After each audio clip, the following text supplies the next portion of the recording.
Ladies and gentlemen, welcome back to the Your Passion podcast. Today we interview and get to know the story of the legendary visionary, creative, rapper, producer, Hassan Khaffaf. Wow. There you go right there. That's a good intro. Yeah. That's really good. Legendary. Yeah. I gotta get there. We're getting there. Day by day. Wait, what's the name of this? It's called Your Passion. Your Passion. I love that. Yeah. I was surprised when we took it, when we started rolling with it. I'm like, it's so basic. Yeah. Touching the meaning, super communication. So, like I said, being a producer, rapper, visionary, creative. What have you been up to during quarantine? Because I know everyone's been able to like super focus. You know what I mean? Yeah. Oh, you just been lamping, chilling? No, I'm thinking. Mm-hmm. It's a little big question. Man. I bought a bicycle. Yeah. So that's been fun. You ride around the block or what? Yeah, I ride far. Really? Yeah. Where do you go? I rode. So I live in like Hollywood, and I be riding like down to Santa Monica Beach. Oh wow! Dang. I be riding down to like, yeah. So like there and back, it's usually a good 3-4 hour bike ride. Jaunt. Yeah. So you like to? Is that like your alone time where you just clear your head, or is it just you just want to be? It's funny. I actually listen to podcasts while I'm biking. Oh, that's cool. So like I listen to like a lot of Joe Rogan stuff. Yeah, me too. And yeah, it's actually when I listen to pods. So. Okay. Yeah. That's cool. So maybe someone is biking right now, listening to this pod. That's pretty dope. Hold on. But no, other than that, like, just trying to like get back to, like, I've been like we were just talking about film stuff with your buddy, and I've been just watching like a lot of old Fellini films and Kubrick films, and Space Odyssey. Really, I was just telling you about 2001. Oh, it's the greatest film ever. Yeah, dude, they told you, man. No, people don't understand that Stanley is the blueprint. Like, tell us about it. Like George Lucas was like, yo, I would have never made Star Wars if it wasn't for 2001. Like, that was the prototype. Like, James Cameron was like, yo, I would have never made Avatar if it wasn't for, like 2001. Like, that is the original sci-fi god level film. That had to be like the one that came before everyone could start. Well, it's literally what made people believe that he shot the man on the moon. Because they did 2001 in 67. It came out in 69.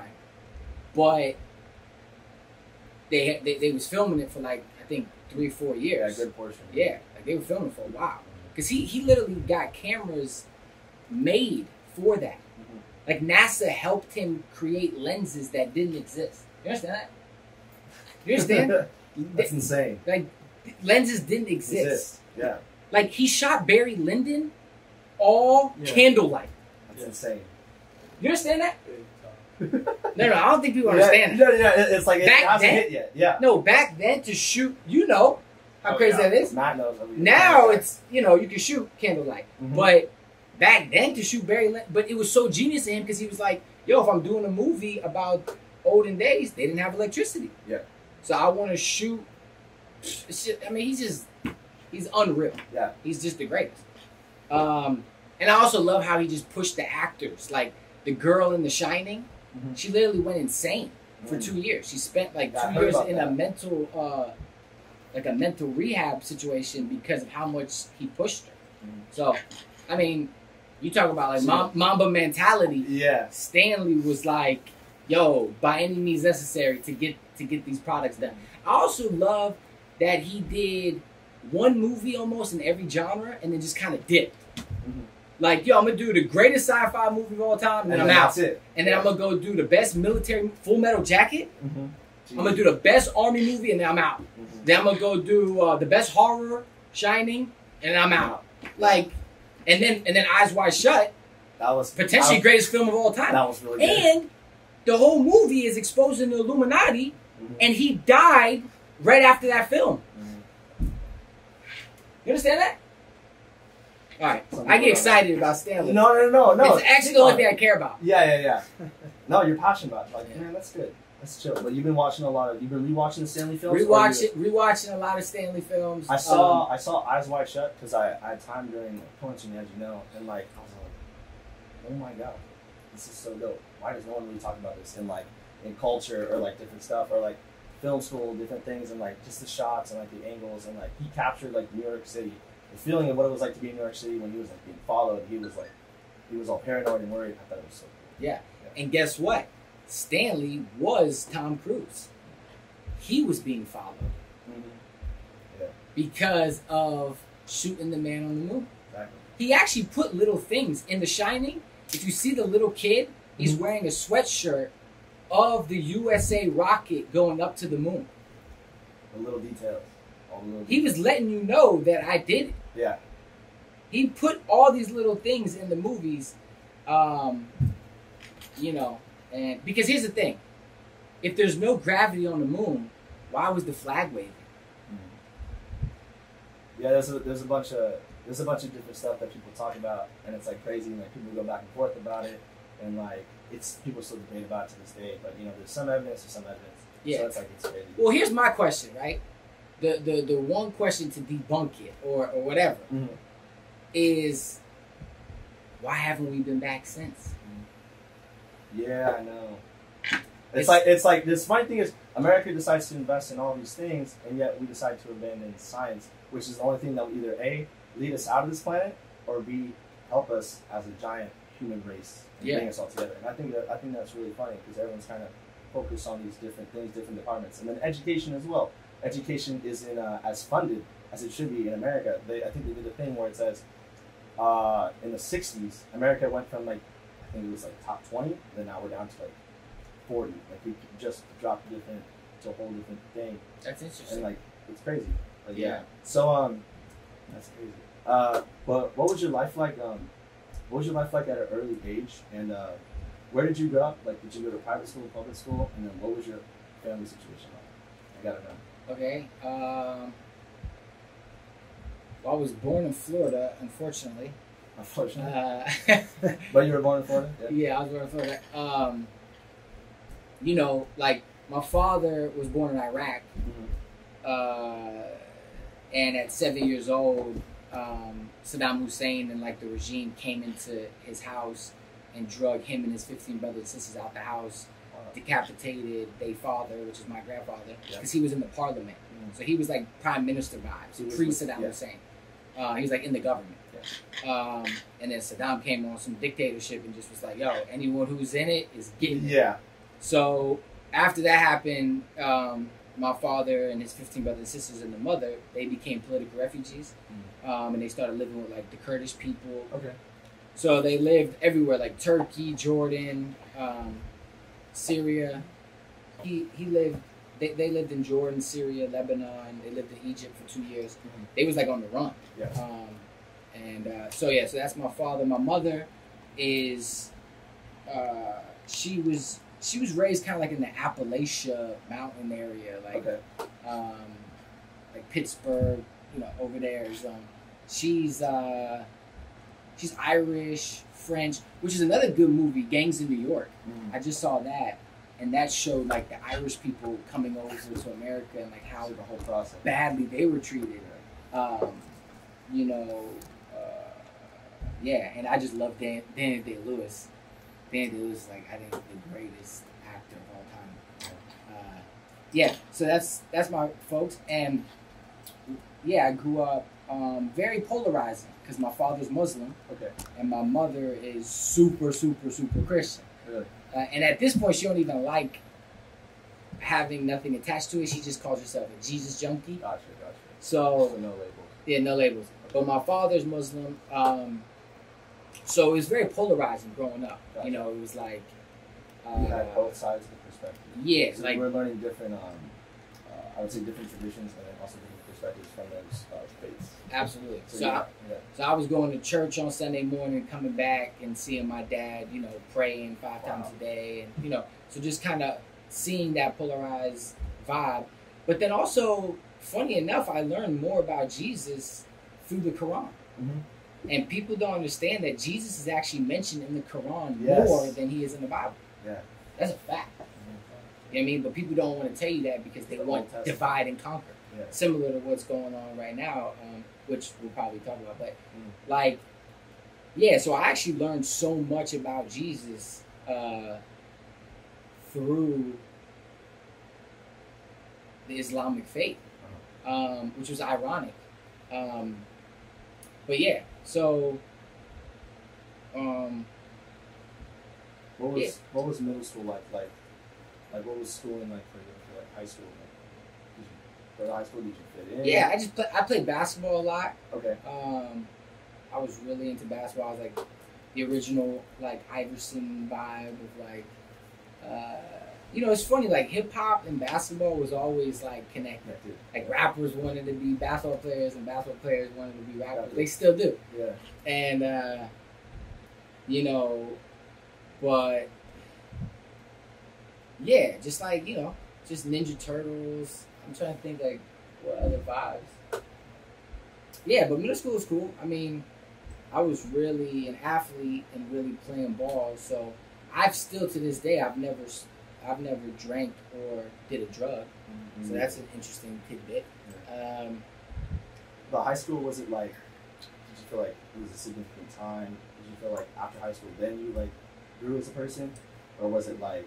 I've always known exactly who I was since birth.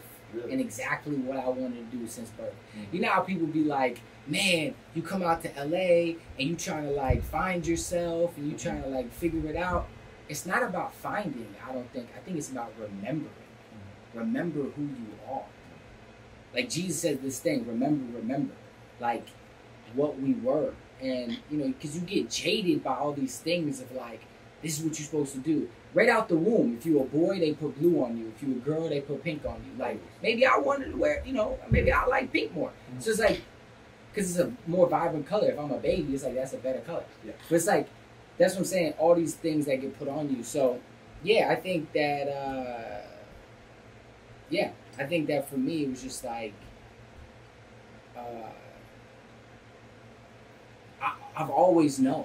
I've never had to like figure it out. I've just always been frustrated when what I need is slower. Yeah. Like, in Star Wars, like you already have the R2-D2 image, and now you just need time to catch up. Do you find as a creative, you ever say you take it back to high school?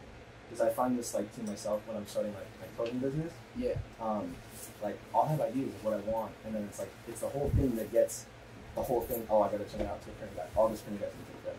And it's like, man, if things could just be fast forwarded 10 years, it'd be great. Yeah. And it's like it's that frustration, it's that buffering time, but it's also you learn a lot in that buffering time, but it's so frustrating. That's what I feel like. Was that like it for you? Or? No, I love the process because that's another trick. Mm-hmm. That's another trick that society sets up where you get so excited to finish something and you hear this all the time, right? People say, man, I can't wait to be finished with this. Yeah. I'm almost done with this.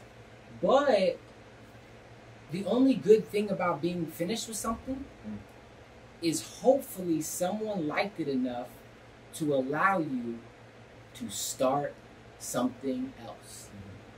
Again. Yeah. So you never end. Yeah. There's no end. There's no like moment of like, or like, oh, you made it, or you're this. Like, it's always progress. It's like you always are having to, hopefully someone liked it enough to allow you to do it again. Yeah. So what was the moment that you knew, like, I wouldn't say the moment, but what was the first piece of equipment that you picked up when you knew, okay, I want to become a producer? Like, what was the first piece? Was it MIDI keyboard? Well, I used to, I didn't even know what was going on. Really? I just wanted to be, like, I just remember seeing, like, Puff Daddy and Mace in the shiny suits and, like, Hype Williams videos and being like, whoa, how I get there? Yeah. And I remember asking my mom for an MPC 1000. The Akai, and I was like, this is how much I didn't know about what I was doing. I just was like, Mom, if you give me this MPC, I'll be a rapper and I'll be famous. And like I didn't even understand producing or like nothing. I just was like, oh, this is what I need to be able to rap. Probably because I had seen like a video of Kanye or something on MPC. That. Yeah, like this is a necessity. Yeah.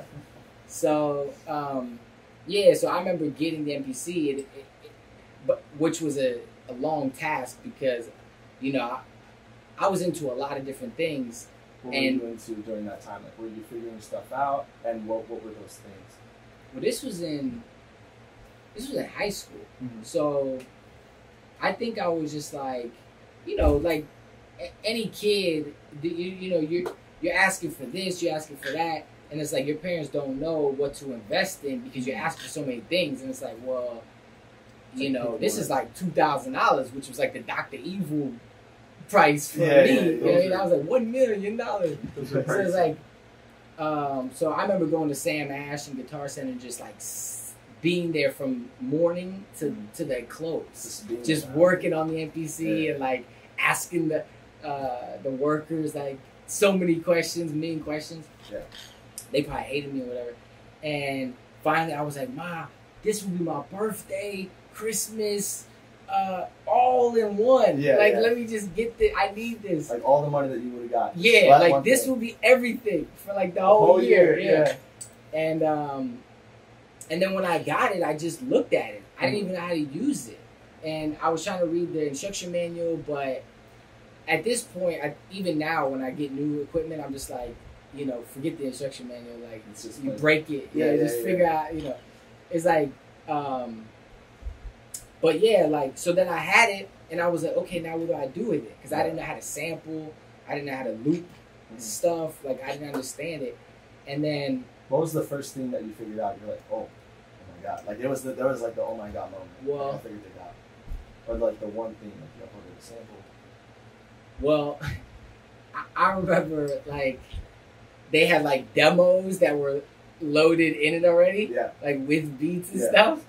And I remember just like inviting all my friends over from high school, and I just played the demo as if it was like a beat I made. Yeah.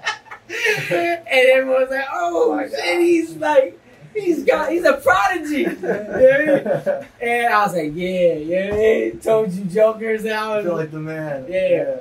But the real aha moment was after going to like record stores. I started just going to record stores and digging through vinyl, and I would just, because I think I had read, there was these like old magazines, like these scratch magazines where it'd be like Alchemist, Just Blaze, and like and all that vibe, and they would talk about just like going to record stores and finding the obscure records and like don't be the guy that samples the popular joint, like you gotta go blah blah blah. So you were digging there. I was digging, and it for me it was a little strange because like I didn't have all that in the house. Like my father really didn't, you know, coming from Iraq, he didn't really listen to a lot of music like that, like American music. I think he had like some Elvis records and stuff like that, like Bob Marley. Yeah, some American. Yeah, like super crossover, like. But and my mom listened to music, but she didn't have like records in the crib, like how probably Pete Rock's mom might have had, or like Premiere or something. So music wasn't actively available. Yeah, okay. So like especially that kind, like soul records. At that time, it was like sampling the Motown and stuff like that. So it wasn't just sitting in the crib. So going to the record stores became like any extra money I had. It was like that became your sound bank.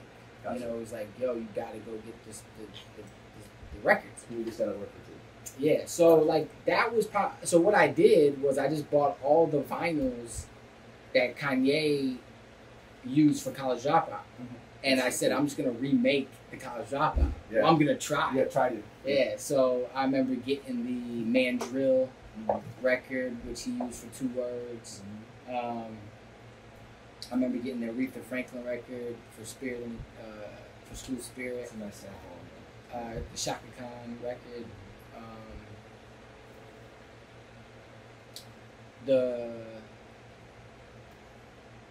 the Marvin Gaye, Distant Lover for Spaceship.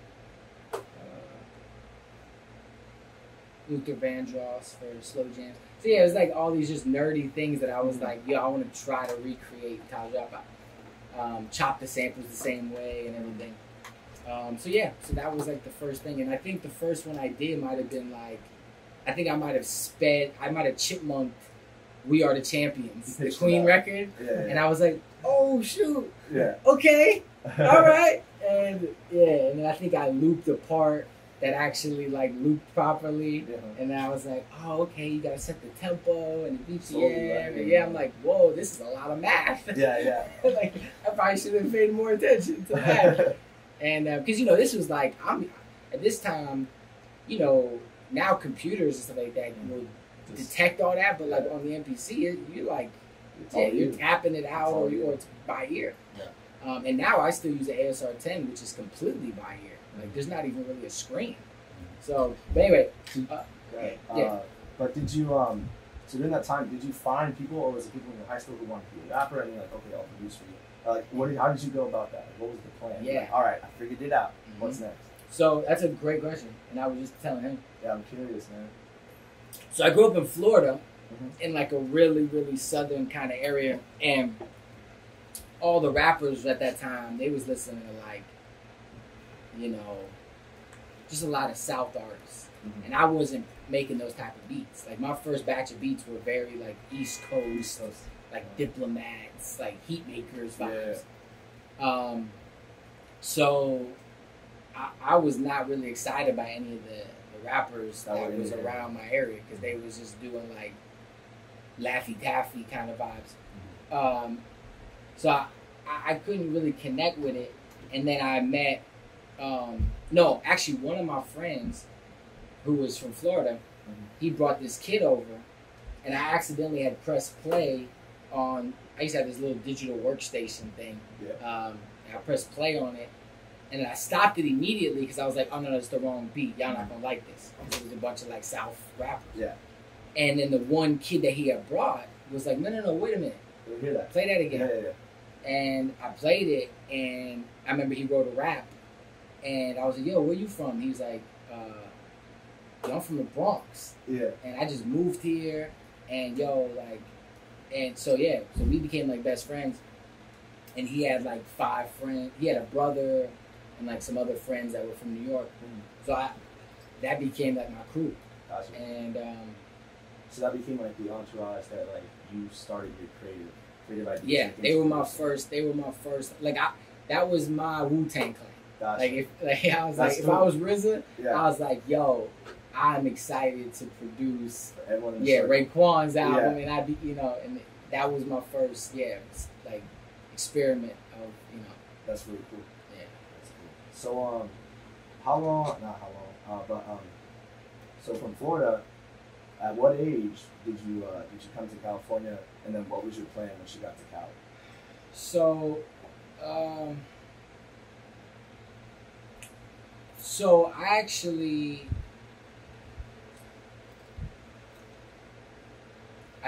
unfortunately, because my mom's a teacher, I dropped out of high school. Okay. And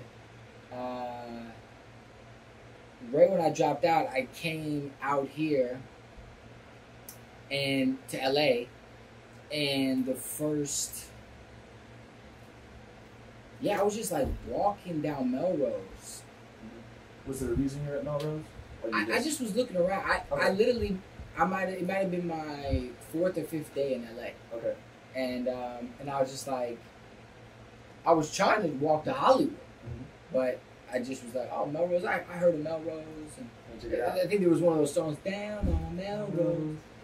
So I was like, let me stop on Melrose. There was also a lot of heat. There was a lot of chicks on there.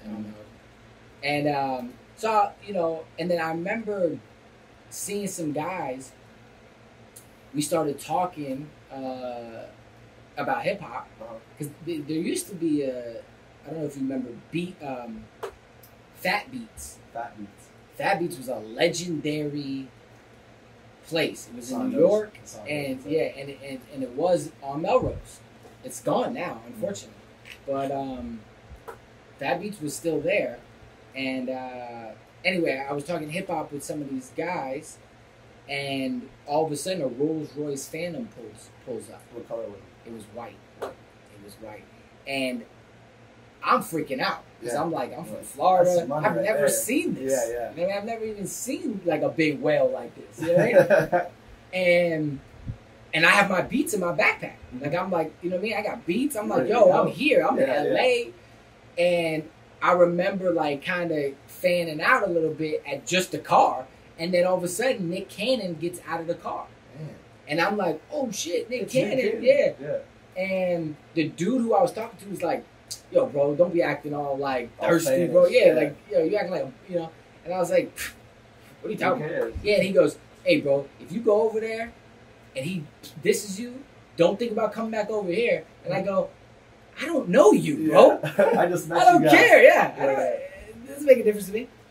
So I walked over there, and there were some girls that wanted to take a picture with him. Yeah. And I was standing there, and he goes, hey, yo, can you take this picture? And I don't remember exactly what I had did. I don't know if I did something funny or if I said a joke. I don't really remember. But he was like, he definitely acknowledged like something. And then I remember meeting his security guard. Okay. His security guard was named Dave, Big Dave. And that's actually my first name. What? Is David. Hassan's my middle name. And I was like, yo, man, like, you know, I make beats and blah, blah, blah. And he's big Samoan security guard. Dude. Yeah, Big Dave. Dude. Yeah. And he's like, oh, man, that's cool. And he's in the family. He's in Nick's family. And I was like, yeah, bro, I make beats, blah, blah. And we're talking. And I go, I got a CD on me. He goes, all right, bro, I'm going to put it in here. He puts the beat CD in the Phantom. That's cool. I'm like, I made it. Yeah. This is like the crazy. I'm not, my beats are being played in a Rolls Royce Phantom. I don't care what happens after this. And he's like, yo, bro, this is tight. And he goes, yo, I'm going to play him for Boss. For Nick. Yeah. And I'm like, whoa. So we walk into the store. He had a store called P&B Nation on the corner of Melrose and Gardner. That was his clothing brand. Yeah. It actually was an old clothing brand, I think, from the 90s, and he rebought it and then revamped it. So he had a store. They weren't open yet. They were putting it all together. So he goes, yo, let's go inside. I'm going to play it in the big speakers in the store. Check it out, yeah. So I'm like, whoa, this is lit. So he goes, presses play on the beat, and all I remember is standing there and Nick being right across from me, and the beat played, and then Big Dave goes, boss, what do you think? Yeah. And all I remember is Nick staring at me for probably 30 seconds, but it felt like an hour, and then said absolutely nothing and walked off. And I just was like, oh, it was like grand opening, grand closing. I was like, oh man, it's all over. That was my shot. Oh, it's over with. And Big Dave goes, you know, it sounded a little better in the car. Oh man. the mix in here does sound a little more strange. Yeah. And so we went back outside, and then me and Big Dave were still talking, and then Nick came back out and goes, hey, there's someone I want you to meet. Wait right here. He went and got his little brother, who his name is Gabriel. So like, what did he do? Like first week, what was like your assignment, or like what did he have to do? So there was a above the store. He had office space, and one of the rooms was a studio. Okay. And I told him I think initially like, well, he knew he was like, yeah, you know, like we're gonna make this a studio, blah blah blah. But I think the first like week, what we did was like, I think we did like MySpace stuff. Like for his, like I think we were like just doing stuff for his Facebook and his MySpace, like checking his, I don't know, like building. like administration stuff. Okay. But I think we were just messaging girls through Nick's thing. Poor Nick. Yeah, but I don't really remember. But Gabriel also raps, so me and him just started kind of making music also because he was rapping. He was like, "Yo, you got beats," and I think I was like kind of rapping too, but like not really. You weren't really like full like, okay, by the way, I'm a rapper. Yeah, You're all like, okay, let me see where this goes. Well, because I always knew that my way to get in, even to this day, is you know, because when you're an artist, a lot of times artists are very like.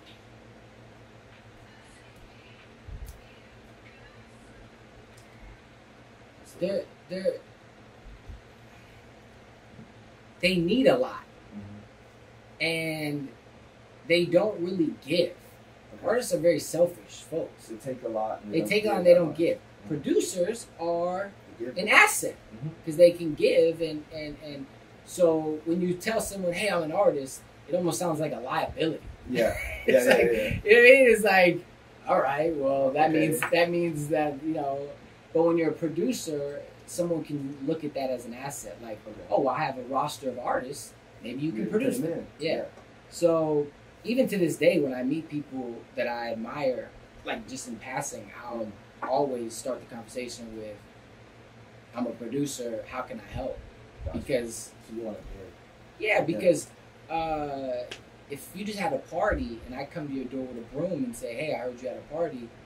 I like to clean up." Yeah. You're definitely gonna invite me in. Yeah. You know, but if I'm at your door and I'm like, "Yo, why are you in? You know, invite me to the party." You know what I mean? It's like it's the wrong approach. You know what I mean? It's like the best approach is to be a humble servant because people want. That's like the whole book. What's the book? The Think and Grow Rich. That's what the whole book's about. Yeah. It's like making sure that you sustain almost yourself through the people you help build. You know, and that's a thing I've learned from Dame a lot. You know, it's like Dame's whole life has been like empowering other people so that, you know, hopefully they do the right thing and and you know, embrace back or whatever. But so uplifting and empowering. Yeah. Okay. Because when you are an artist, you are very selfish, and I'm the king of selfish. There's no one that is more glutton and like I'm bad, bro. So it's like, you know, I have to for the universe. Like I need to provide as much. You know, because you think about that. You think about if you hold back a blessing from somebody out of spite, maybe God's gonna hold a blessing back from you. So even people that I'm like spiteful towards, and there's a lot. Yeah. And I think about that sometimes. I'm like, should I do this thing for this person? Do they deserve it? Yeah. But who am I to say that? So that they don't. Yeah. If I have something that they may need that can help them, regardless of how I feel about it, if I hold that back, God might hold back something for me. So you're very positive guy. I try to be. Okay. Yeah. So being in Nick Cannon's camp and everything, was there a lesson that you came out with, or like what did you learn? Hey, y'all getting these gems? Y'all getting this jewelry? Drop it. Okay. Sorry. Oh no, it's all good. I forgot that. Well, like, was there like a lesson that you came out with once you got out of Nick Cannon's camp? Yeah, absolutely. I mean, I love Nick. I love the whole Cannon family. His father used to be there reading the Word to us every morning. He would pull out the Bible and read the Word. His father is extremely, extremely religious and I mean, I learned a lot. I also learned that, you know, Santa Claus ain't real. And that was my first experience of realizing, like, oh, okay, Hollywood ain't shit, you know. But it was good to get punched in the mouth right out of high school. Real quick. You know what I mean? Like, getting, you know what I mean? Getting that, because, again, what we just talked about, boots on the ground. You can't be taught. A punch in the mouth is not, you're not going to read about a punch in the mouth and know how I feel. You can train all your life, but unless you play the game, you won't know what it's like. You won't know. It's not a simulation. This ain't practice. You know what I mean? Like, So it's important to get that, I think. So I was happy that I got, and it doesn't always have to be like this grandiose negative thing. It's just little things that you start to realize, like, oh, okay, it ain't fully this way, it ain't fully that way, and it's like you start to embrace it for what it is. So you start to see the real full picture for what it is. Yeah. Okay, gotcha. So once after Nick Cannon, what was the next move? Or did someone? So So through Nick, so funny story. My brother. What's your brother's name? Well, no, he's not my real brother. Oh, okay. But he was a good friend. He grew up with Nick and Gabriel. His name is Godson. That's his actual government name. That's cool. On his ID, it is Godson.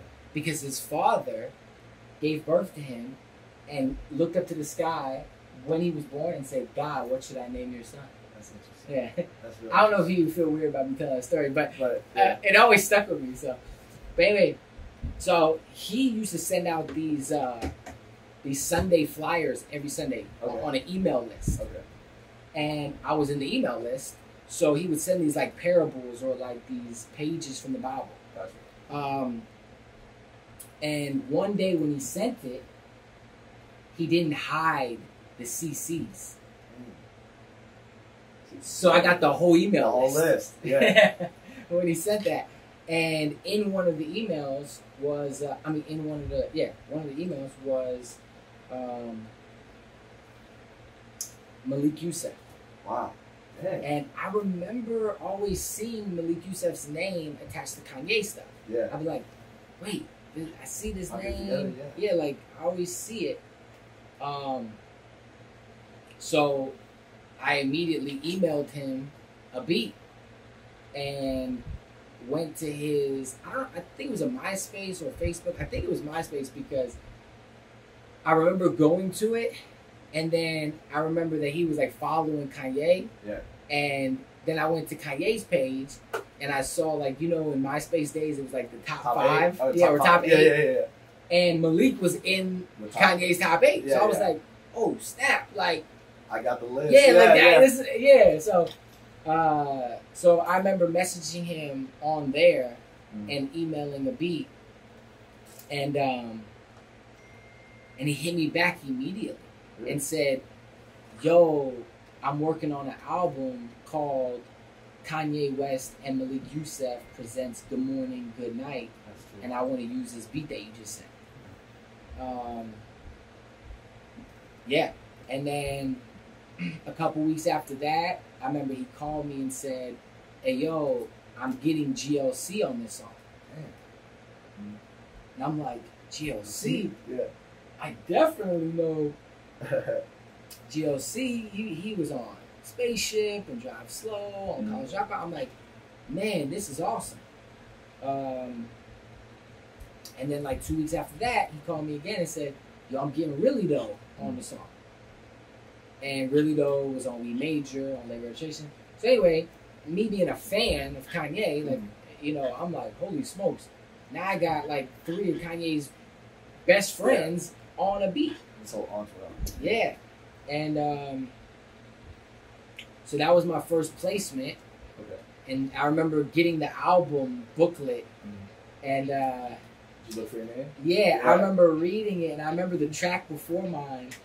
The track that I did, the track before it was a song called Promised Land with Kanye and Adam Levine and Malik. He did like a poem on there, and it said produced by Kanye West, and then the track underneath said produced by me. And I was like, whoa, like I'm in the booklet. Like, it's official. It's like that was like, that meant everything. Like to be in a booklet. Like now there's not even booklets anymore. Yeah. So like I was happy to like get in before the booklet era was over. That's cool. And I remember showing my dad that, and it was like the first time that they realized like, yo, he kind of did it. Yeah. What was their like reaction? Well, they've always been extremely supportive. Like they've always been, you know, they say geniuses are kids with good parents. Like, you know, because it's programming, right?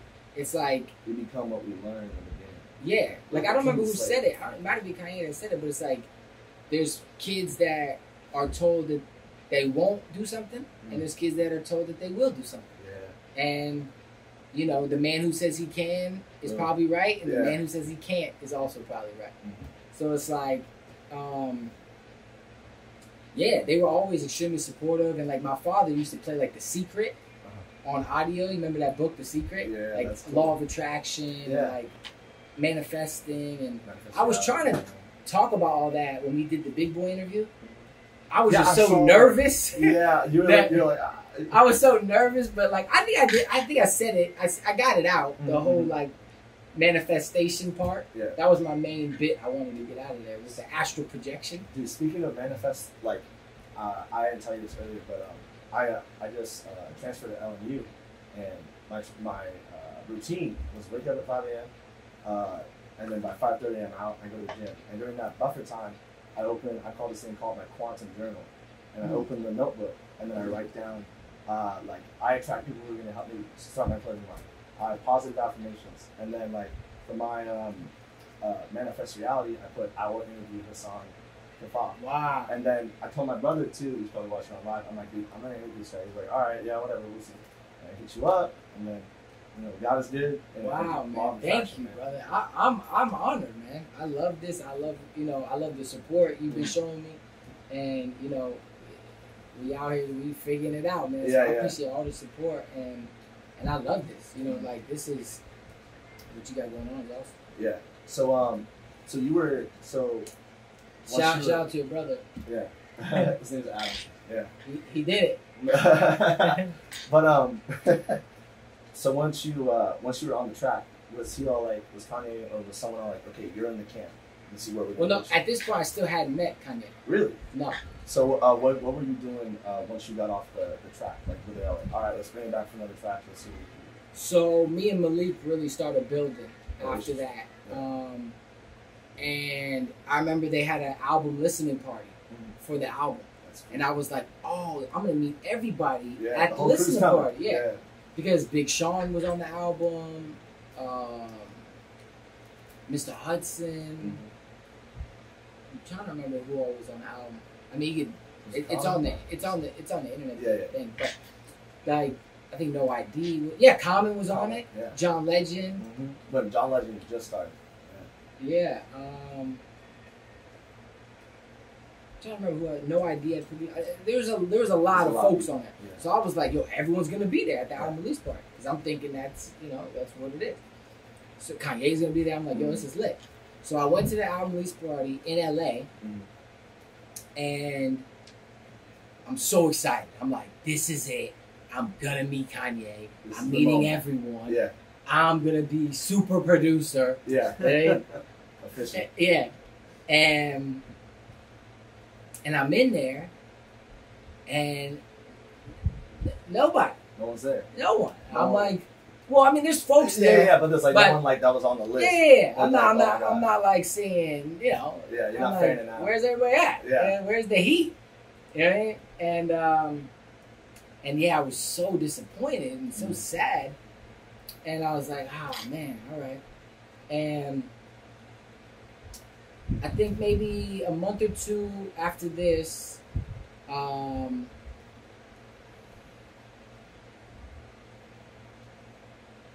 so then the Taylor Swift thing just happened. Yeah. And he did that Jay Leno interview the day after. And the next day after that, so this was 2 days after the Taylor Swift thing. Following it, just happened. Malik calls me and goes, yo, you want to get breakfast? I'm like, sure, absolutely. Yeah. We go have breakfast, and he goes, hey, yo, I'm about to go to the studio with Kanye. Yeah. You want to come? Yeah. And I'm like, heck yeah. Obviously. Yeah. So, so we went to the studio, and Tony Williams was there. And Tony was actually working on his album. And funny story is I believe Bink had just dropped off beats for Tony. Yeah. And in that batch of beats was Devil in a New Dress. Yeah. Yeah. Also, another funny story about Devil in a New Dress, it's on the internet. Bink actually lost a beat battle with that beat. Damn. It's on the internet. That's crazy. He lost to the Heatmakers, Arsonist. My brother watched all that. Yeah. Yeah. He lost with Devil in a New Dress. I mean, granted, it's not a beat to play in a beat battle, but still. Yeah. It's a legendary. The beat that beat it is not really that good. It was just louder and like more drum roll. Yeah. Yeah. But he also started it with no drums, just a sample for 8 bars, and then brought the drums in. Gotcha. On Kanye's record, it starts immediately just with the drums. The punch. Yeah. So maybe that was Kanye's adjustment to it. So he told you to come over, and you're in the studio. So I'm in the studio, and I remember hearing Kanye's voice. I was in the hallway, and I remember hearing Kanye's voice, but I couldn't see him. Yeah. And I'm like, oh my God, this is so crazy. Like, and I remember seeing Don C first. Don C. And G. Roberson, who was his manager. And yeah, and I remember going into the studio, meeting Tony Williams. There was also an engineer named Andrew Dawson who worked on a lot of stuff with them. So all these people I'm a fan of. Yeah, like, I'm so like, you're a fan of I know now. I'm like, I know these people. Yeah. And a good brother who performed at my album release party with me, Haskell Jackson. I got to shout out Haskell. He was also there with Tony. He's an amazing producer, musician, really incredible. He was there too. And yeah, and I just remember when Kanye came in, how tentative he was to everyone in the room. Yeah. Like making sure he shook everyone's hand, making sure they looked everybody in the eyes. Like, it was unbelievable. Like, I was like, this is like, you know, who would do this? Yeah, yeah. Yeah, but like, most people, even to this day, like, you know, everyone, to the assistant engineer, everyone was important. Yeah, like, so that, I always remember that. That was extremely interesting. Because you don't hear a lot of, like, positive Kanye stories. Yeah, like, yeah. So I think it's important to say that because he was very tentative to everything that was going on. Like, it was to every water bottle, to everything. It's like hyper focus of knowing what's going on. So yeah, so I just remember sitting there and I'm like, yo, this is like unreal. And yeah, I remember shaking his hand and yeah, and I was like sitting down as I shook his hand. I was like, yo, I'm about to faint, even though I'm sitting down. Yeah. So you were fanning out a little bit. But you're trying to keep it cool, huh? I was fanning out for sure. Yeah. And, you know, it was awesome just to sit there for 5-6 hours and just listen in. Just listen to the conversation, you know, like, and to, you know, I remember Tony was working on this record called, it's out now, it's called There Will Be Another, what's it called? There Will Never Be Another You. Kanye's on the song, he was doing his verse that night, but the hook is like, there will never be another you. And it was crazy because he's talking about a girl or whatever. Yeah. But it was amazing to see Kanye compare that to sports. He immediately was like, this is about Michael Jordan. This is about like the greatest. There will never be another you. And it made me realize the way he thought. Like, you look at a song like Amazing. Obviously, it's 808s of Heartbreak. He's talking about relationship, love, but it was the song for the NBA playoffs that year. Yeah. And it's like, wow, you know, right. Yeah. And to be able to think that way. And a lot of people don't think that way. Like maybe Freddie Mercury, you know, maybe, you know, very few can sweep the board of like this is a love song, but it's also a love song. Mm-hmm. You understand? Yeah. Like, yeah, it could be a love song about a girl, but it also could be the love of basketball and LeBron dunking. It's amazing. You know what I mean? Two great things. Yeah. Mm-hmm. So it's like, yo, this dude is really high level thinking, like on another level. Yeah. You know what I mean? Of computing power. You know what I mean? Mm-hmm. So that was awesome. And yeah, and then after that, I was just supercharged. I was like, yo, I'm about to like make beats. I'm about to like, I was just inspired. Yeah. So yeah, I kept rolling with Malik and working on different. So Malik really he took you like under his wing. Absolutely. Okay, gotcha. Absolutely. Gotcha. So I heard a story that like you had like $1,300 left in your pocket and you went out to the Yeezy store. Is that true? In New York. Yeah. Where's that story? I was watching an interview with you, and you're like, yeah, I went to the Yeezy store. I spent all my money. I got a flight. And last minute, hopped on the plane, and I went out there. Didn't know what to do. Yeah. That's interesting. I didn't know I ever said that story. So explain the behind that. So it wasn't Yeezus tour. Oh, it was come work on Yeezus. Wow. Yeah, it was like. So explain the story behind that. Yeah. Yeah, I mean, basically, it was just like,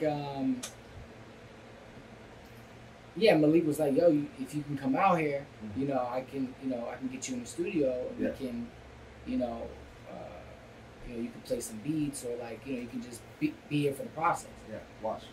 And he was also Kanye was doing SNL. Yeah. Where he did Black Skinhead and New Slaves. And he was doing the whole market, right?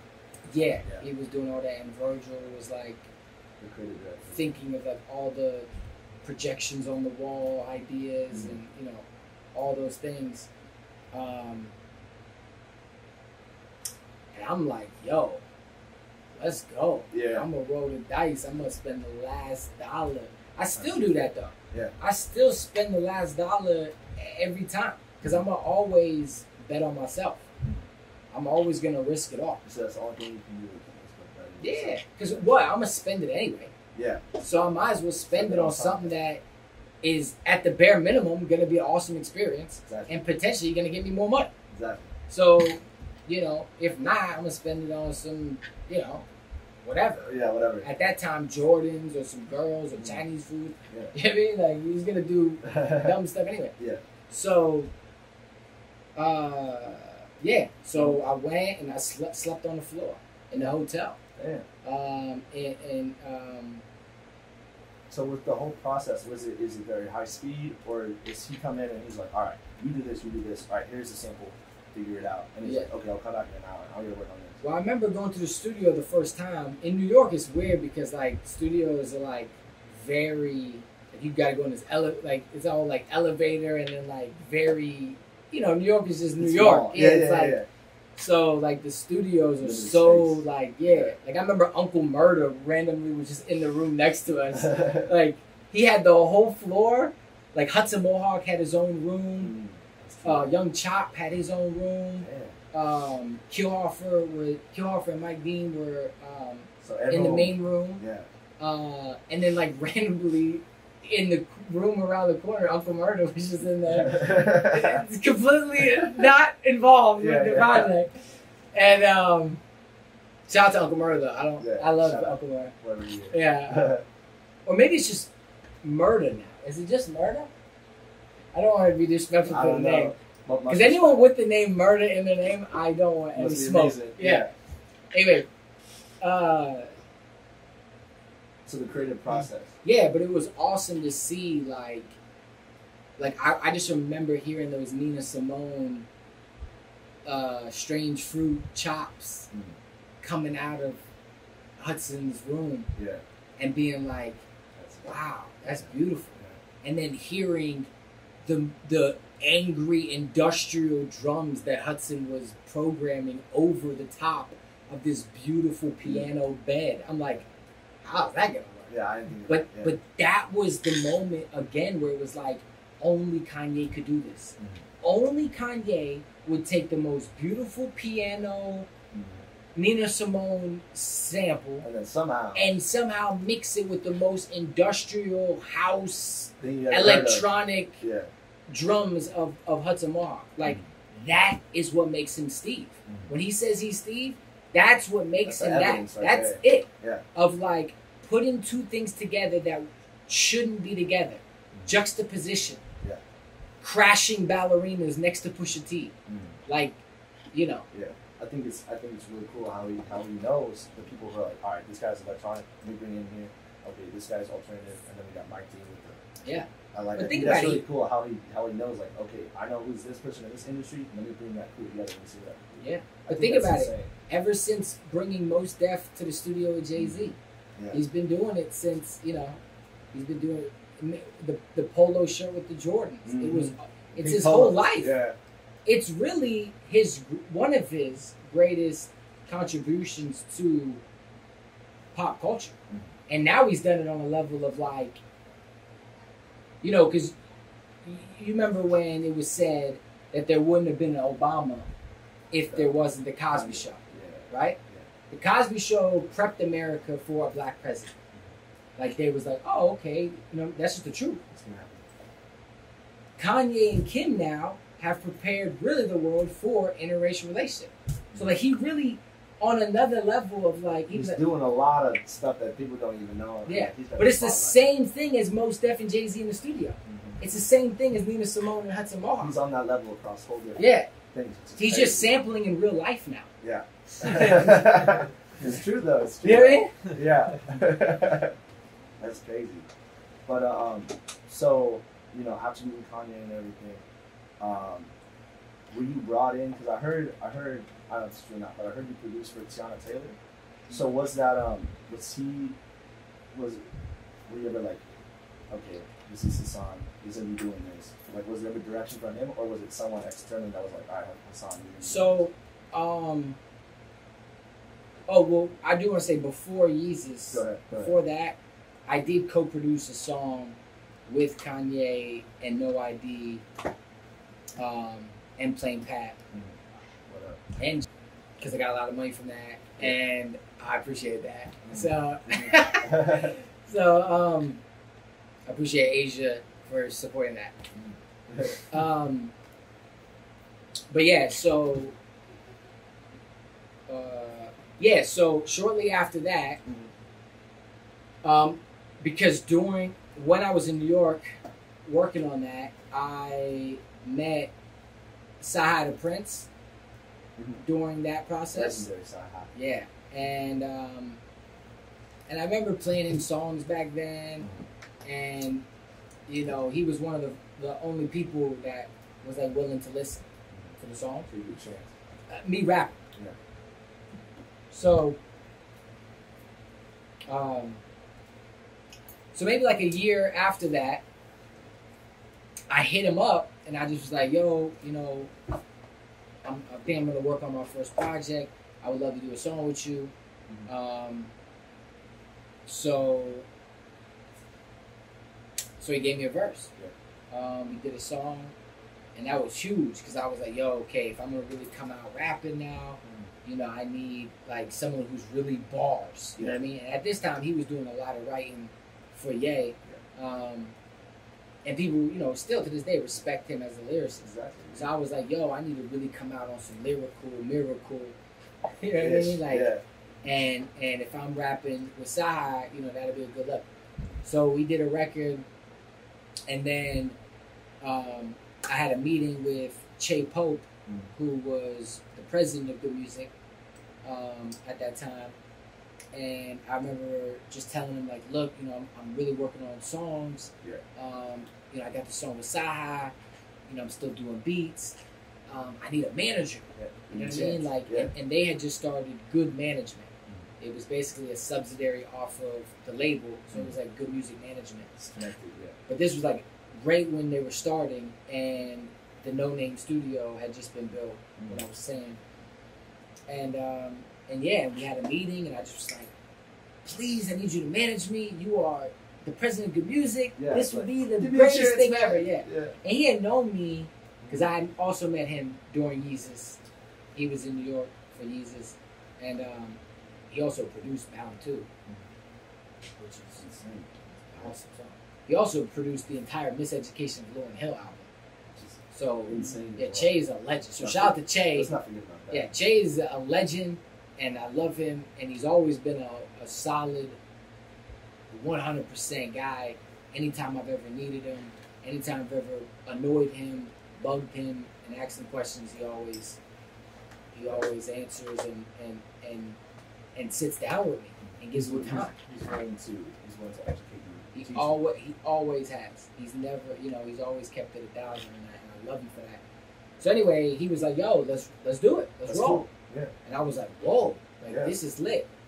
So he's like, "Yo, send me stuff. We'll just see how it goes. Like let's do it." So now I'm starting to go up to No Name a lot more.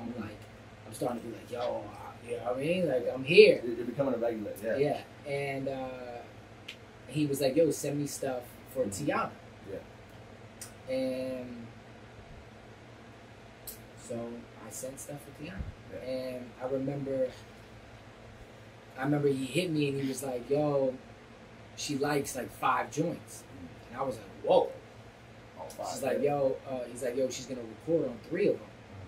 So I'm like, "Oh snap! I'm about to have Teyana Taylor joints. Like this is amazing." on my track. Yeah. Yeah, and I was like, "This is so cool." And at the same moment that this was happening, Logic started following me on Twitter. That's insane. Like the same week. Yeah. And I was like, Logic? "Whoa, did he find out that Che's managing me? Yeah, yeah. Is that how magical this is?" You know what I mean? Like, Things are coming just together. like that, Yeah. he just knows. Like, I'm like, which that wasn't the case.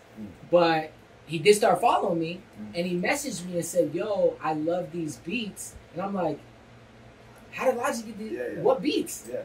And my man Noah at Def Jam, he was like, "Yo, I gave some of the beats that you gave me to Logic, Yeah. and That's hot. he's feeling some of them." So Logic hit me directly on the Twitter and was like, "Yo, can you send me the stems? Like, I want to rework this, blah blah blah." So I'm like, "Oh snap! I got Logic now. I got Teyana." I'm like, "This is lit." So I go to No Name to check on the Teyana stuff because I had nothing else to do, and every day I'm just like, "What's going on?" Yeah. And sitting with Che or whatever, and Killhoffer was there, and I was like, "Yo, like, can I play you some joints?" And he was like, "Yeah, come up to my room." So he had a room there, and I started playing joints. He was like, "Yo, we're working on Cudi's album." Yeah. And I was like, "Cool." He goes, "I think this joint, he might like this joint." So I kept playing joints, and he was like, "Yeah, let me keep this folder right here." He's right here. And then a couple days later, he's like, "Yo, Cudi's gonna record on 2 of these." Yeah. And I'm like, "Yo, this is the best. All coming. This is together, the best man. year of my life." Yeah, yeah. Like I'm about to have all these The places. breakout year. Yeah. All right. So back to Teyana Taylor. Yeah, so it was an awesome year. It looked like I was like, man, I got a manager. I'm rolling with Chase, a big whale, and I had the Logic, Teyana, and Cudi because of Killhoffer. Yeah. And I'm like, man, this is so awesome. And yeah, so I'm just like, I'm steady, just making new music, and also at this time I started working on what became Mesopotamia, but it took Mesopotamia took years. Wow. But I started recording during that time period. Gotcha. And I did a lot of it at No Name. Really? So at the Good Music Studio. Yeah. I recorded nothing there. Wow. How'd you get away with that? Well, yeah, that's a good question. Getting away with it is what I did. I asked Shay if I could use the studio overnight. Yeah. To work on beats and stuff. And and I recorded my own songs. That's cool. Yeah. That's really cool. I got in trouble for that. Oh. But not by him. Okay. By other associates. Zombies that used to work there. Yeah. That's cool. They don't anymore. That's cool. Sounds thriving. Yeah. But the studio shut down now. But But at the time, there was this one specific dude that would always give me a hard time, and he was always with Kanye. He was like Kanye's closest person. He always gave me a hard time, and I'd always be like, "Don't y'all see this guy as a bad guy?" But I couldn't say that because he was like, you know, yeah. But now he's gone. It's good. Completely gone. Took care of the problem on its own. It's just funny how Life works. how the good Lord works. Yeah. That's funny. But yeah, so I was working on an album, and I'm thinking I'm getting all these placements. And yeah, and just going through the year, like this is a long process. And then I remember the first one that I got news back was Cudi. He was putting out it was the Demon. Concentrated Demon. Yeah. Was Pharrell in the studio when you were working on that? No, I was only with Anthony. Gotcha. And but he was like, "Yo, you know, I'm sending stems. I'm thinking stuff's getting mixed." Yeah. I'm like, progress. yeah, I'm like, whoa. And he was like, "Yo, they can't clear the sample," and I'm like, "Oh man." So first heartbreak. Yeah, of course. I'm like, "Dang, okay." So, but it's still not, you know, they're working on it. They're like, "All right, well, we might be able to get it cleared." Yeah. And then I think the next thing that happened was like Logic put his album out, and the joint that I sent the stems for that I also thought was getting mixed wasn't on there. And I'm just like, oh man. Like, what happened? Yeah. So obviously this happened months apart, but I'm just giving it to you. Yeah. And you know what I mean? And then the last one was Che called me on, I think it was like Christmas Eve or like the night before Christmas Eve. Yeah. And he was like, "Hey, yo, bad news." And I was like, "Ah." Yeah. All right. He was like, "Kanye's in here making beats." And I was like, "That's not bad news. Yeah, that's awesome." Good news. Yeah. Like, and he was like, "No, it is bad news because he just said he wants to produce all of Teyana Taylor's album." Oh, yeah, that's right. And I was like, but then I said, it's Christmas time now. Yeah. He's probably bored. 3 months from now, he ain't gonna be making beats. Yeah. But little did I know that he was extremely inspired around that time, and that became the beginning of the Wyoming sessions. Yeah. And yeah. That's a story. And then when I got to Wyoming, everything was almost done. Oh, man. So yeah. So at that point, were you just like, all right, this one, or were you like, let me see if I can help out a little bit? No, I was really bummed. I was like, you know, because at this time I'm trying to figure out money. You know what I mean? Like I'm trying to figure out. I'm trying to get a publishing deal. I'm trying to get like some upfront bread so I can keep supporting me sneaking raps. Yeah. You know, it's like I'm trying to do it all. Like I'm trying to figure it out, and those placements would have really sped up the process. Yeah, exactly. So yeah, they were all heartbreaks. They were all punches in the mouth, and they all reminded me of that initial LA Nick Cannon trip of like, oh. Yeah. Okay. We back. We back at square one, and it's like, you know, it's tough. And people, you know, that's the thing. Like this shit is, you gotta really be built. Like this shit is insane, man. It's like some real PTSD.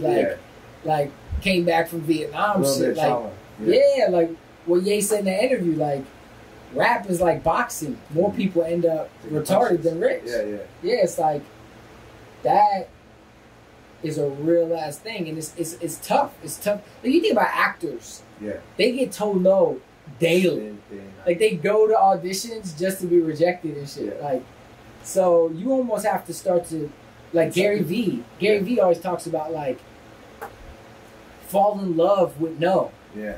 because it means you're one step closer to the yes. You know what I heard? I heard the word no doesn't mean no. It means new opportunity. I like that. Yeah. I heard that from a good friend. I like that. Yeah, his name is Charlie Rocket. He used to be the manager for 2 Chainz, and he was called Titty Boy. But now he does his own thing. So I listen to his podcast. But yeah, That's fire. Yeah. No means the opportunity. Yeah. Yeah. So it's like,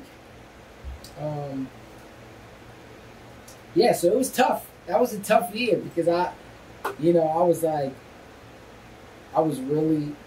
really was looking good. Yeah. You're like, man, I thought it was gonna be this. Yeah, it was looking like a this.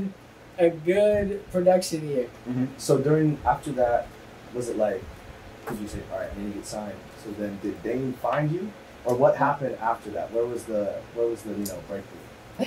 At the end of that year, I knew it was like after the Che call and the Teyana thing. I was like, okay, man, like I just lost this Logic thing, this Cudi thing, this Teyana thing, and that really showed me like nothing's really done until it's done. Mm-hmm. Don't get excited. Yeah. And especially in this, you can't be excited until a check has been cut and cleared. Like facts. Like I don't care if they've recorded on it. I don't care if they got a feature on it. I don't care if they tell you it's a big whale. Yeah. And it ain't like it don't matter until it's out. It's not done until it's done. It's not done until it's done. Because Oh, also too, to rewind a little bit, I also like worked a little bit on ultralight beam and like some Pablo stuff. That's insane. But did you give like technical advice or like what was the role? No, I was like doing like some different. I sent in different drum programming and different music stuff. I remember sending stuff all the way up until the day of the Madison Square Garden the premiere. I'm sending stuff to, But anyway, that's just a tidbit. Yeah. Because I'm just like thinking about everything. Yeah. But yeah, so anyway, after all that happened and the letdowns, I was like, all right, I need to do my own event. Mm-hmm. Because I started feeling like I was going into meetings with Che or to any other label exec and just dropping off a folder of beats. Yeah. And my mind was more than just dropping off a folder of beats.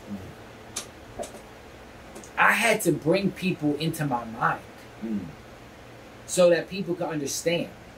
I was in meetings like, yo, y'all need to listen to this and that, but I wasn't showing it. I was asking for someone to believe me on what my brain was instead of displaying it. Yeah, so that they can see. Yeah. So I told Che, I was like, I got this idea. I don't want to email beats anymore. I want to set up art installations where people have to come and physically listen to the beats. And I'm going to figure out some sort of technology around it and make it like a keynote like Steve. And I got a private investor to give me some money. Okay. And I threw the first God Forbid night. Yeah. Which was 2017. Wow. So it was at the end of 2017. And actually what I did was I muted 2001 Space Odyssey and scored it. Nice. That's actually what I did. Jeez. And I just made the best beats that I possibly could make to those images. And then I was like, yo, I'm going to just play this at the night. You made it a real like experience. Yeah. See, and they're like, all right, this is the song. This is his whole potential. And I wanted all the kids that was going to come to that to understand everything that you're wearing and everything that you're inspired by, the people you're inspired by, this is actually their God. Sheesh. Do you understand? Do you understand that the iPhone is the monolith in 2001. It's the thing. The monkeys, the primates were literally tapping the monolith the same way we tap it now. It shows you that Stanley showed you that we were the primates. Yeah. We was like, you know what I mean? This is it. Sitting in the desert. Then also sitting on the moon. Yeah. And then also sitting when he was dying. Yeah. And it's like, that's when I found who I was. That was the breakthrough. I didn't need to ask nobody for nothing no more. Yeah. I didn't need to hope that this got made. Or that, because I monolithed myself. Nice. And I said, oh, this is how I empower myself and anyone else that feels this way. So that was the initial step of like, okay. And it was amazing. Yeah, finding people come out. Yeah. The investor didn't make any of his money back, but it was a cool story. But it was, because I just let everyone in for free. Yeah. But shout out to him for supporting the arts. Yeah.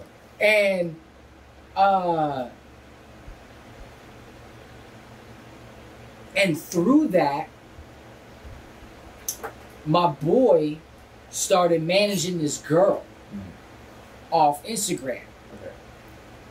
And he was like, yo, she raps. And I'm like, oh, this is the last thing I mean, last thing you need. No. Yeah. You know what I mean? This isn't for me. Went full Larry David. Yeah, right there. And I was like, IG girl rapping? Yeah. Like, it's like whatever. No, this isn't for me. And he goes, yo, just come through the studio. Like, just come through. So I go. I meet this girl. I'm like, okay, she's so pretty, beautiful girl. Had a lot of followers on Instagram. But she had never really recorded a song or really did anything. So I'm playing beats, and they're like, yo, I think this is the one. Yeah. You know, I want to, let's record a song to it. And I'm like, all right, y'all go ahead. You know what I mean? Y'all go ahead and record a song. Yeah, do whatever. See you later. Yeah. You know what I mean? I'm thinking nothing of this, right? I'm thinking this is like... just another whatever day. Whatever. I'm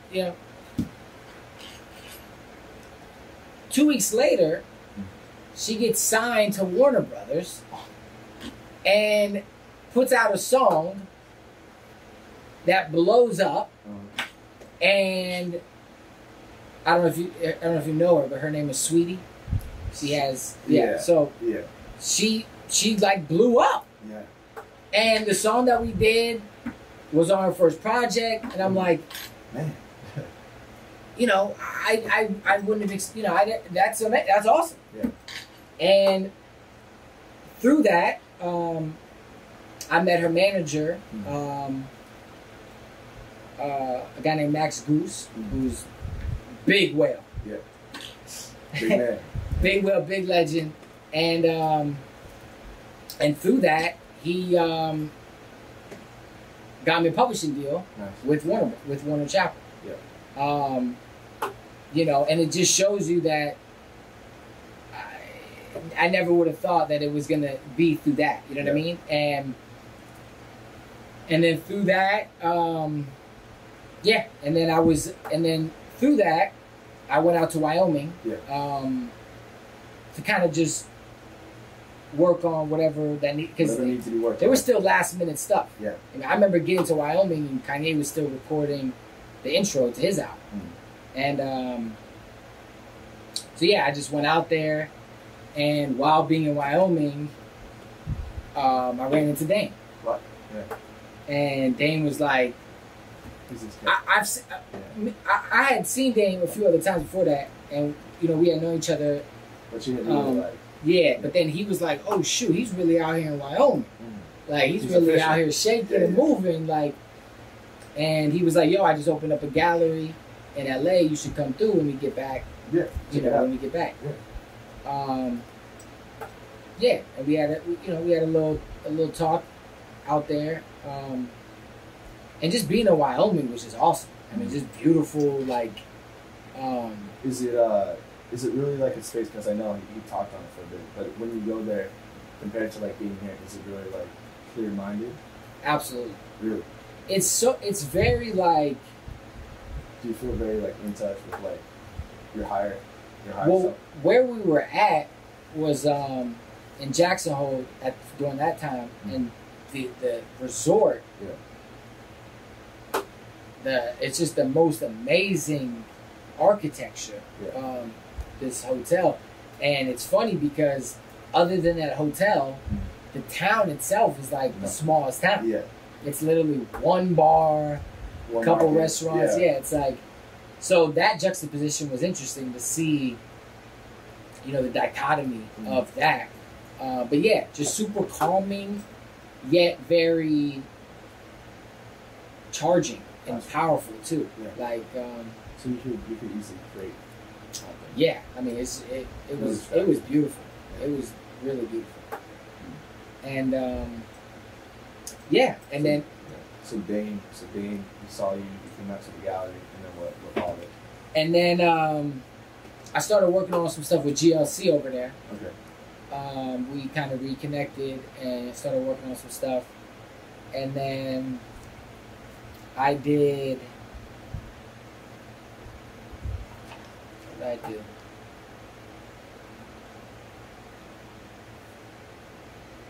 Oh, I did another God Forbid night.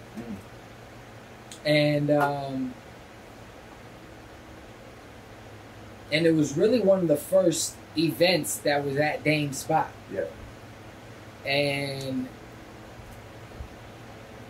basically what I did was, we did, and my this is really important with my man Dave, because we worked on it together.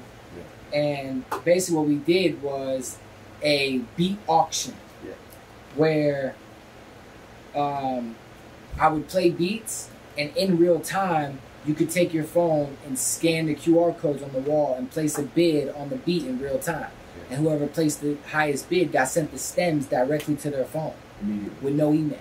Wow. So we had developed this technology, and I basically put the beats with my own film. Yeah. I didn't do 2001 again. I shot my own film and connected colors with it, because people say they have synesthesia, that they see colors with sound, which I don't, but I wanted to play on that. So we did a different color for each beat, and we played the movie and had people interacting and placing bids. That's cool. And it was amazing. It was like, it was packed. Yeah. And Dame was like, yo, I ain't even gonna front. That's it. This is the flyest party that's been thrown here. Yeah. And he said, and I hate to have to say that. Yeah. Because the fact that you did that, I hate that I'm giving you these props. It took everything out of him to get us. Nah, just like, but he was like, yo, I ain't gonna front. It was fly. And he was like, I think he was impressed too that there was so many people that he knew that was there. Yeah. You know, there was like a lot of cats from even like back in the day that was there, that he knew. And also want to shout out John Monopoly. He's always been really, really solid dude and an amazing guy with me. But so Dane, he gives you complete control and complete freedom to create in this space. Yeah, so that was my first thing that I did. And after that, our next meeting was like, yo, bro, that was amazing that what you did. You did it. Yeah. Who you had come out. He said, yo, what do you want? What's the next move? Yeah. And I said, well, to be honest with you, I want to put out my album. And he was like, you're an artist? And how'd you react? I was like, yeah, like I only make beats really so I can be an artist. And he was like, play your album. Yeah. And I played him my album, and he just was like, yo, like, has Kanye heard this? Yeah. And I was like, not really. I don't really try to push it on. push when I'm, you know, because it's the quickest way to not be around. Yeah. Exactly. So I was like, nah, and he goes, I'll call him tomorrow to come over and listen to it. Yeah. And that's what he did. Wow. And So I know you met me before, but was it like when you got the opportunity? I gotta know when you got the opportunity to play the album. Were you as like fanboy when he was all like, quote unquote, he says to people, I need to be on this. But like, were you as like, oh my god? yes, because it was the first time that I was fully realized. It was my first moment of not having to walk on eggshells. It was the first time that I was able to, like, Dame was the only person that did what a lot of other people could have did, but didn't. He laid out the red carpet and was like, Your thing. like, no, what was crazy was I had visions of, like, the way Dame was like, yo, yeah, you need to look at this. It was almost like I had visions of Dame doing that to Jay to look at Kanye. Yeah. Like, yo, you need to listen to Kanye. Check this out. Yeah. The way he was, like, telling Ye to look at what we was doing, it gave me goosebumps. Like, it was like, whoa, this is, you know, and it was just so appropriate. That was the window. Because that's who believed in Ye. Yeah. And it was like, man, it was so awesome to see how God made that work. And yeah, it couldn't have been any more awesome to have someone like that co-signing it. And, you know, because Kanye listens to him, you know? So it's like, yeah, it was awesome. And being able to play just these bizarre records. Like, I'm sitting here playing Sand Nigga in front of Damon Dash and Kanye West. Yeah. And people, and ASAP crew was there. Yeah. And Francis. Yeah, I was going to say Francis and the Lights, I forgot about that. I saw him, he was in the corner in one of the videos. Yeah. And to have this all on film. Yeah, and the whole crew was there. But like, you know, like he don't like things being filmed. The only person that can film him is Dame. Yeah. So it's like, you know, like for that to all have happened in that way, it's like, I love Dame so much, and I could never even, just for that, I could never repay him. You know what I mean? Just for that, like, childhood, like, yeah, like, it's amazing. But, yeah, and Ye was super excited. He was like, yo, I want to be on this. And he also really liked the song Good Fight, Mesopotamian. Yeah. He really liked the song. And, I mean, I gotta be honest with you, it's a really good song. Heaven and Hell, when the first intro portion is good, but when you get into that, when you start rapping, you get into that verse, like, those were like some what's his name? Push it. Those were like some Pusha lines, and I was like, dude, he's getting deep. I'm like, this guy. It's like, yo, I think you should combine them and make a song about hell and heaven, and so he actually combined those two beats together. That's cool. So I know being creative yourself. So when you're producing a track and someone's like, all right, produce this for me, and you're going about it, when you get stuck, what's your like plan? Like, do you walk away from it? Do you just say, all right, I'm gonna listen to some other music from a different genre? Like, what do you do when you get stuck? Or do you ever get stuck? I usually give it to somebody that's smarter and better than me. Really? Yeah. Which is all the time. All the time? Yeah. That's The cool. one thing I learned about Kanye is surround yourself with geniuses. Surround yourself with people who are potentially better than you. Steve always said, why would I learn that? I'll just hire the guy who can do it. Steve Jobs, you're saying, right? Yeah. So, Steve Jobs, okay. Steve would just always be like, I'm just going to hire the person that's really good at this. Yeah. So I think in this way, you know, a lot of times God delivers you to people. You just got to remove your ego. And, you know, the ego is not your amigo. Yeah. But it also gets you out of bed in the morning. So it's a fine line. Yeah. But the person that is probably that you need to pay is probably right there and willing to work. Gotcha. You know, because back in like the barter system days of like the pyramids, something like that, stuff still got done. It wasn't about money necessarily, but and also if you can inspire people, that's one of my gifts is that I'm really good at being able to motivate and inspire people to help me. Now you have to be careful because you don't want to turn into like a Charles Manson and like use that for bad. And control. Yeah. And like become like this horrible like Hitler type of character because it's very easy. Yeah. So you want to figure out a fine line between because having a cult's not bad because Jesus had a cult if you think about it. It was considered. Yeah. But it's like you got to figure out how to always understand there's a greater good because you can get lost in it. Yeah. You think about like police officers and how like people, we're all talking about like how police are abusing power, but like I remember my boy worked security and he was like, yo, I started to feel like I was powerful just because I worked security at this club, and it starts to become like a you versus me, like a us versus them mentality just by nature. So it's like it's a very weird thing that you don't want to allow. You don't want to misuse or abuse power. Gotcha.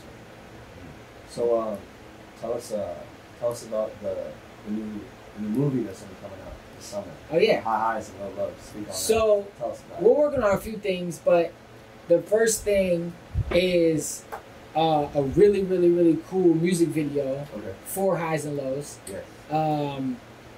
And then there's going to be a few things following up, but hopefully, depending on things opening up, we're going to try to do some art installations in LA to where, it's going to be like an interactive kind of thing.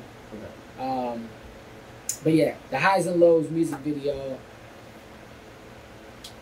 that's the first thing. Okay, that's the first thing on this. Keep the details in the video.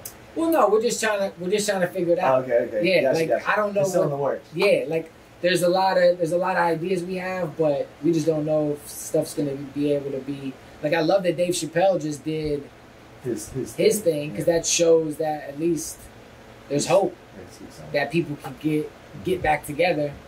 So we're thinking about some outdoor things potentially to like do some cool installations and maybe some augmented reality stuff like Pokemon Go. I have this idea of like an Easter egg hunt where you got to collect the beats on augmented reality. Yeah, it's like this whole idea we might do. That's true. So it's like a Pokemon Go for beats. That is very that totally threw me off. And I got like Justice League down. I'm talking to Charlie Heat. You know Charlie Heat? Yeah. I'm talking to Young Chop. I'm talking to a couple different producers, Killhoffer, a couple different folks. So something's gonna come out. Yeah, I want to do something again where with other producers that could be like a cool thing. Yeah. That's cool. So I know we'll get into the week thing because every week you came out with a music video or a song and you're consistent with that. When you got the song, do you have someone location scout for you, or do you automatically have something in your mind when you hear the song? You know what I mean? Yeah. Yeah, usually I have something in mind. Okay. Like the original Highs and Lows video, I shot at a Sunday service location. Really? Yeah. Out of Wyoming? Or not? No, in Calabasas. Mm-hmm. That's cool. Yeah. So when I went to the Sunday service, I was always like, I'm going to come back here. Yeah, you're like, this is the spot. Yeah. I'm going to come back here and shoot something here. Mm-hmm. And so a lot of times I'll just be at places and I'll just like save the address. Yeah. Yeah, I'm like, okay, we're gonna come back here. That's cool. But yeah, I mean the weekly thing was more just like leftover stuff that we had. Okay. That I just was like, let me see how long we could go. Gotcha. Just to do it. But that's cool.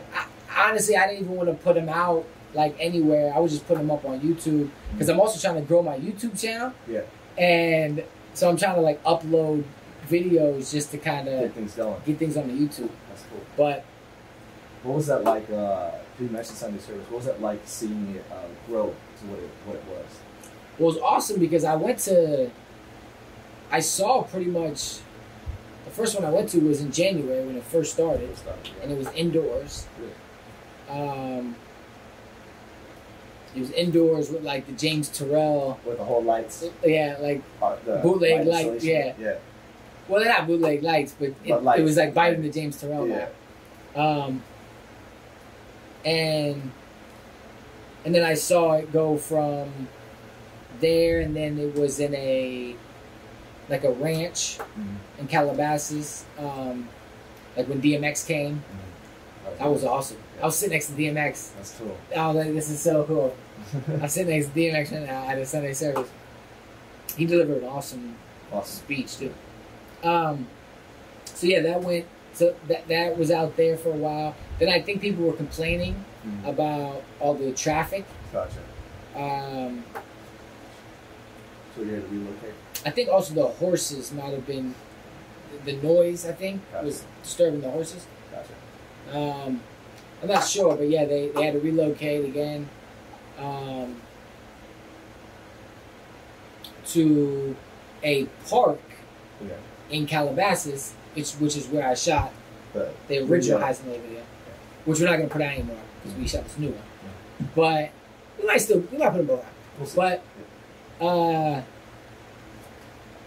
But the one we just shot is so good that I don't know if we can put the other one out after this one. But yeah, then it was there for a while, and then he started moving around. Gotcha. That's when he went to he started going out of the state. Yeah. And Jamaica. all that stuff. And then Staples Center. Yeah. I went to the album release party. What was the party? Whatever. The thing at the Forum. I went there. Oh yeah, the Forum. Yeah. It was very cool. The creative experience, and like I don't know how he did with the sound. I'm still curious, but like the bass was so good, and like I don't know who he had mixed that before. It was the day before, but the rumble was so good. And I was like, yeah, someone did the sound engineer for this, and like I was like, where did we get? Like, I didn't even see any of like the bass. Like you know how they have the boxes, you know? Yeah. When you see, I'm like, where is it? Because all I saw was like the mids and the highs. Yeah. But it was so good, and the whole thing was a cool experience. Yeah. Did you go to Coachella? I didn't, but I watched it online as I was going to work. I was listening to it, but I saw you in the video when he was walking off. Yeah, I'm actually in the full Netflix thing. Yeah. I'm in the cool shot right there. I was in a good placement. I think my placement game is pretty good. I've always made sure I'm in the right place. Like kind of like Larry David. Because even doing the Wyoming stuff, like the Teyana Taylor party, the Kid Cudi Ghost party, I was getting a lot of candid photos there. Yeah. But anyway, does he invite? Does he be like, all right, I want like there's people from like the crew to do it. All right, we're gonna go here.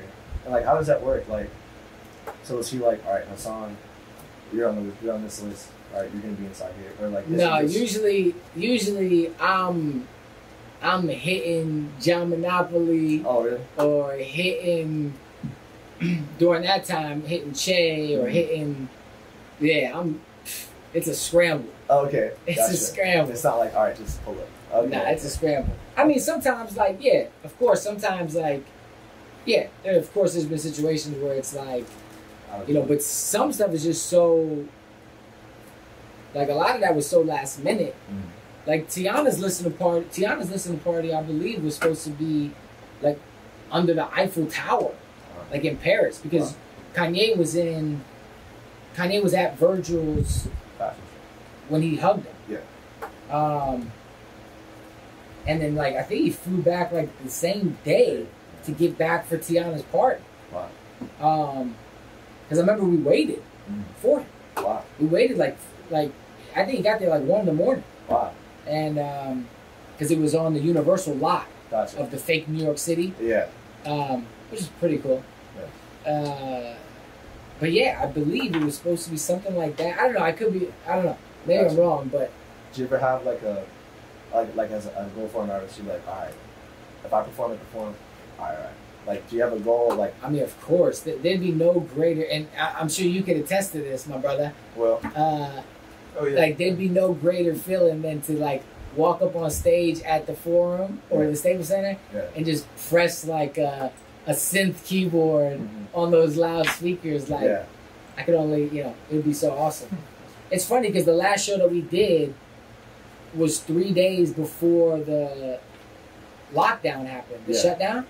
And I performed with Killhoffer, and he played synth and guitar. And I remember after the show, he was like, yo, bro, that was like fire. Yeah. And I was like, yeah, it felt good. And he was like, I think he was like, yo, what's next? Like, what's the next vibe?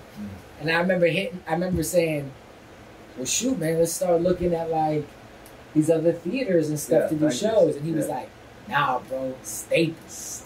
He texted me that, and I just was like, he's right. Like, you gotta think that. You know what I mean? Because it goes back to the actualized, like the fact that I'm even performing with Killhoffer on a stage, to me, how much that means to me, like, that's it. That meant the world. Like, to even perform, we performed at the Peppermint. And, it's a small spot, but, just that is a dream in itself for me. So, this might be a funny question, but do you have a daily routine that you follow or not really? Yeah. What's your routine? It's funny because people look at me or, like, they'll deal with me and they're like, yeah, Hassan's a crazy hippie, vibe. But I'm actually very regimented. Really? Like, aside of, I am a hippie too. Like, I am Steve, walk barefoot through the building, like, just a vibe. But I also I need to walk a lot. Because I think I have really, really severe ADHD. And I don't know this, but I have ADD too. It's funny. Yeah, I'm just assuming. Yeah. And I have to walk. So I can't speak on the phone unless I'm walking. Moving around. Yeah. So people always joke and be like if I don't answer, they text me and they're like, oh, you must not be on the walk. It's like, and it's true. Like, I wait until I have like a few missed calls, and then I go on my walk and call everybody back. That's cool. Yeah. But it helps me think, and it helps me listen. But that's like the main routine. Also watch porn heavily, which I want to stop being in the daily routine, but it's difficult. So, especially during the quarantine, it's only increased. With that ADD, does that allow you to hyperfocus? Because I feel like with me, it allows me to hyperfocus sometimes. Yeah. Well, does that come into place when you're like producing a track? You're like, all right, I'm feeling it, or like does it just come randomly? It comes when I want to.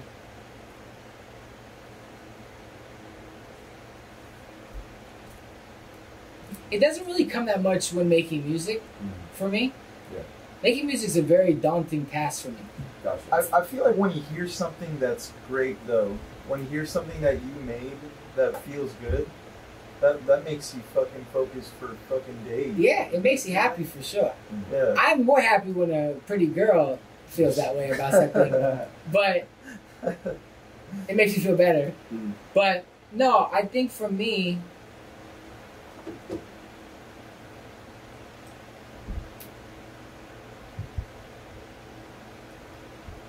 yeah, like if I hear a sample,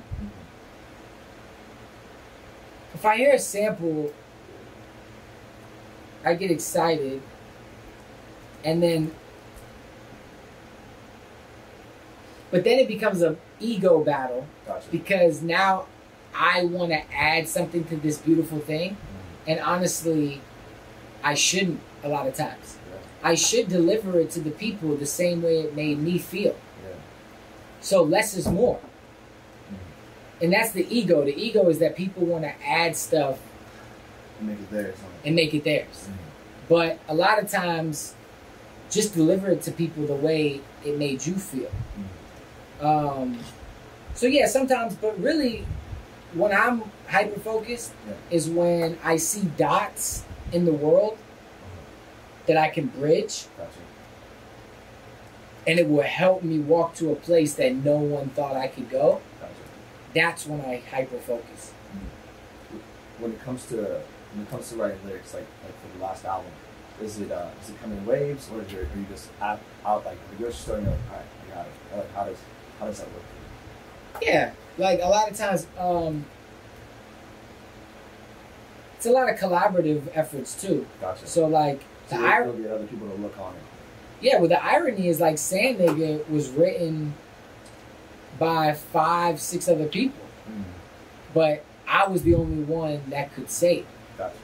Because of my father and my story. And your background.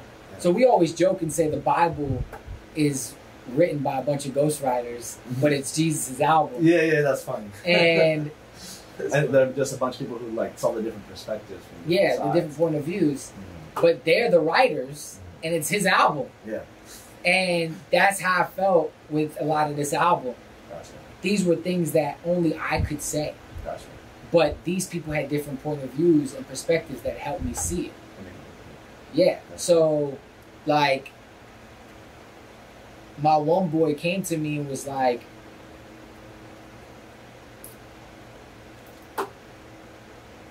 the best things in life are not things. Life is so lucid. We control our own dreams. Sign your life away. Put your name up on that paper. God comes first, but being fly is second nature. Standing next to angels playing trumpets, blowing devil horns. In perfect harmony, we forever sworn. So it's E-harmony or do the porn. Where my dogs at? Matter of fact, where them guards at? So it was like, he gave me that bit, and I'm like, oh, this is really good. Yeah. We are going to use this at some point. Yeah. And then my friend came to me and was like, yo, bro, your father's from Iraq, which used to be Babylon, which used to be Mesopotamia. Yeah. Mesopotamia's first human nation, bro. Like first world nation. I'm like, ooh, I like that. Mesopotamia, first human nation. Mesopotamia, first civilization. And then, you know, so it's like all these bits that you just write down. And now that I'm working on this comedy show, I just be writing down bits, and then I'll see how they connect with other bits later on. That's cool. Like I saw Larry Davis say that he just writes things down in his book, and he'll go back to the book months later, and he'll be like, oh, this could go with this, and this could go with this. And then that's how he makes those cool, like, intertwining stories. You Larry Davis fan? Huge, yeah. Huge? Yeah. I saw you got a photo with him. Very funny story, the Larry Davis story, yeah. It's a very funny story. So, is there anything else you want to promote, speak on the song? I mean, I do want to just shout out to Matt Williams for becoming the Givenchy creative director today. A little story with that, what I was going to say is we were leaving Sunday service one day, and Kanye was like, yo, come to the studio, come to the office. Yeah. And I was waiting for Kanye, because I'm like, okay, I'm going to ride with Kanye to the office. Yeah. And then he was like, yo, Hassan, ride with Matt. He's going to the office too. So I rode with Matt Williams to the office. He's a very nice guy. Yeah. A great taste in music, and salute to him, because that's really awesome that because he's dope, and he deserves a spot like that, because he's really fresh perspective of design. Where can we find it? Where can we? That's a good question. Where can we see I just Hassan's realized content? that's a good question, because at this point I'm so confused with Spotify, Apple Music, YouTube. There's so many different things that I don't know. But Mesopotamia by Hassan is Khaffaf. everywhere. Apple Music, Spotify. Yeah, Tidal. it should be everywhere. And you know, that's really the thing that I would want people to listen to, because I feel it's the body of work at the moment. You know, and the Highs and Lows video is coming next Friday. So yeah, we're gonna do like a cool little release and launch with that. and we're supposed to have a few interviews set up, but depending on how I'm going to be able to get in with places and whatever, so we'll see. But that's why I appreciate platforms like this, because it allows me to speak on it. So yeah, that I got some stuff that I produced for Vic Mensa coming out soon. I got some stuff that I produced for Dej Loaf that's coming out really soon. I got some stuff that I produced for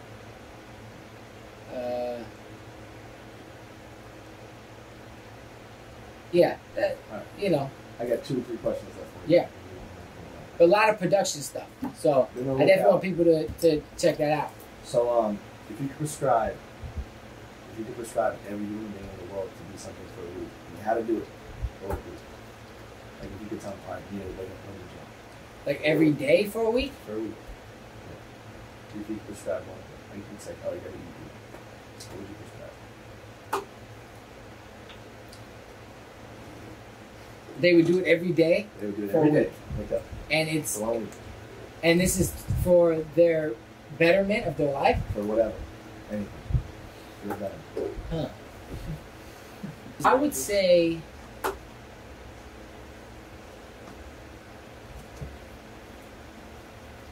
to spend the first hour waking up and not looking at their phone and not looking at the internet or not looking at anything.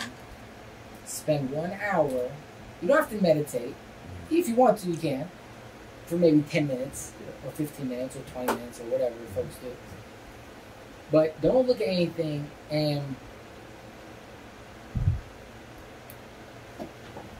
do your best. This is what I've been doing. So I don't want to preach. I'm just going to say what I've been doing. From your experience. I would say to spend that hour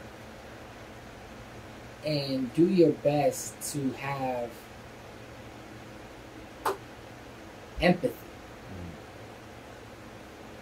Put yourself in do your best to put yourself in positions where you think about the perspective of maybe the person that you have anger towards, or you have spite towards, or you have frustration towards, and do your best to have empathy. I've been working on empathy because, you know, a lot of times people who run businesses, like my man Nick, who owns a clothing factory that we were just at, he runs a business, right? He got 100 employees, right? Someone like Dane, right? People would say he's abrasive sometimes, or direct. Or Donald Trump. People will say the way he talks to people is just outrageous. The thing is, we are not used to really talking to owners, business owners, who have 100 employees to speak to. So they don't have all the time to speak nice or kind. They have to be direct and quick, because they got 99 other people to speak to. Now that isn't, I'm not giving justification for treating people bad, but I think people like Steve Jobs, people like these type of people who have been painted as like complete assholes or terrible people, a lot of times they are dealing with so many things at one time that they lack empathy. Because empathy takes time. And I think I've had relationships with women that I have lacked empathy. This girl that I was dating last, we were dating in the midst of working on an event. And you know, we're dating, we're hanging out. And as we're hanging out, I'm like, hey babe, can you like, you know, can you work on this for me? You know?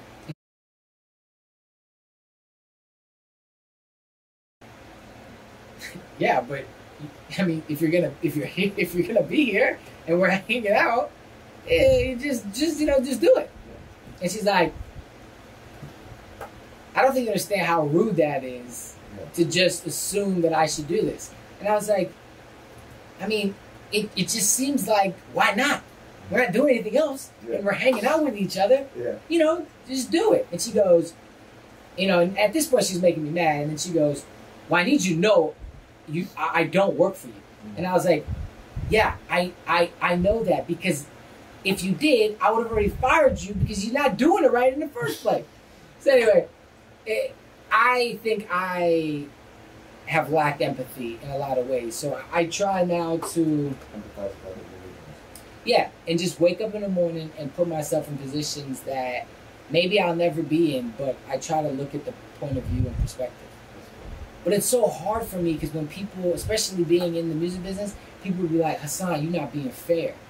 It's not. It's also not fair that the gazelle goes and drinks water at the water hole in the morning and gets eaten by a lion. Yeah, it is what it is. Sometimes. Unfortunately.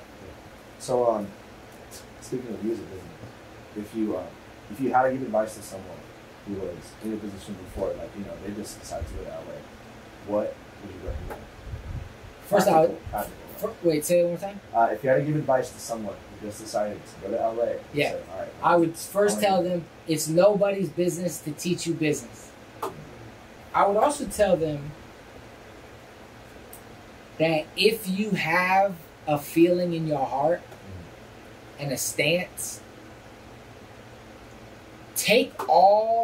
if you have the bandwidth, take all the information and all the point of views and advice, but if you still feel in your heart that this is your stance, don't apologize for that. Be unapologetic for who you are. Because the minute you apologize for being who you want to be or standing for what you want to stand for, guess what happens? They move the goalpost, and it's going to be a new thing that you have to apologize for. And then all of a sudden, you're not going to be able to say anything, ever.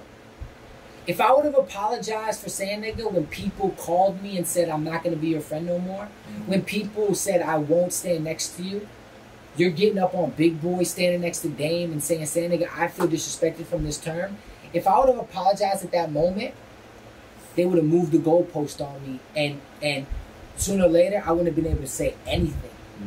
The minute you start regulating comedians and artists is the minute we are at the end of the world, because people will never be satisfied. They'll just they'll get purified from that, and it will become a new thing that they want to strip you of your freedom. Your freedom of speech, your ability to be free and speak what you want to speak. So take advice, but if you have this built in since a womb, you have, like what we was talking about, this is a code. This is really some, like, you know, matrix. You know exactly the X's and O's of this. And don't let the agents throw you off, because it's like, it's really easy for that to happen, and it's sad, because it's gonna be people that you admired, people that I loved and looked up to and admired, told me I will not stand next to you, Hassan, if you continue doing this. Do you understand that? That's crazy. You know how scary that is?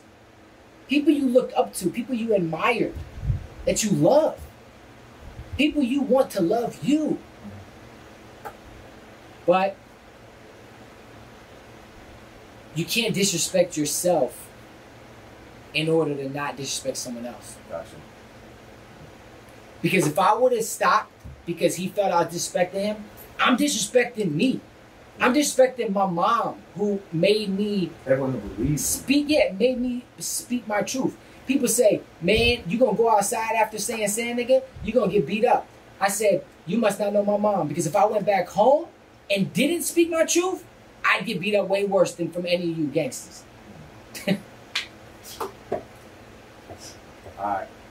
We got two more for you. Real talk. Sounds good from the heart. We got two more for you. This one's a light-hearted, easy one. Yeah. if you could. So I get Alex, I get Alex Jones. No. I get ramped up sometimes. Hey man, you're just speaking what you want. I can't discount you. I love Alex Jones. I can't discount you for speaking what you want to say. Yeah. That's good. All right, playing 1 second.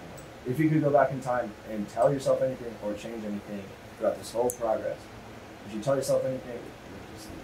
For real, I would say, yeah, just like, just be ready. Just like, just be ready to go to war. Okay. And stay the path, because what else is there? That's true. What else are you gonna do? Yeah. You know what I mean? Like, you're not gonna do some tight shit. You know what I mean? You're not gonna come and wear leather pants to my man's, Purpose podcast. Like, of course you're gonna, you know what I mean? Like, just do fly shit, because what Steve always said, like, people ask him, how did you get over being fearful, like going on stage and doing the keynotes? He just was like, yo, I'm gonna die one day. That's the truth. He said, I got over that fear real quick.